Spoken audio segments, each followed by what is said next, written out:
ए भाई भाई कौन गावतिया रे? अरे ये हमारे भैया के छोटकी सलीनिया ही हो। अच्छा ये करे लिहल चाहता रे? हाँ नंबर क्लियर बोलना तो तेहू फंसबे भाई रे जाके चाप दे करा के। हाँ चाह तनी मौसमी के जूस पे के एनर्जी बढ़ावे। है ये डेट ये क्या कर रहे हो? का भइल गोल गइल की हॉल गइल? चलो निकलो यहाँ से बंदर कहीं का।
चला ना हमने फ्री फायर खेल लिया।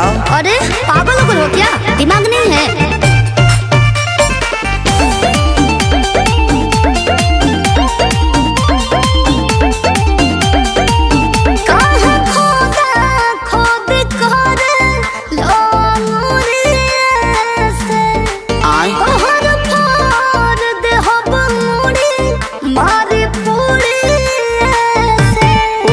नहीं सब चाहिए हो ना तिलक चाहिए हो नहीं ओडी फॉर्च्यूनर ट्रक चाहिए हो अंगने में तू हमारी हो चाहिए खाली हक चाहिए हो अंगने में। अरे अरे मन करे फेंक दे मुहे पापा रटवा दीजा गंदा करे लोहारा कटवा कटवा दीजा भीतरे हालाई दे होलो कटवा कटवा दीजा।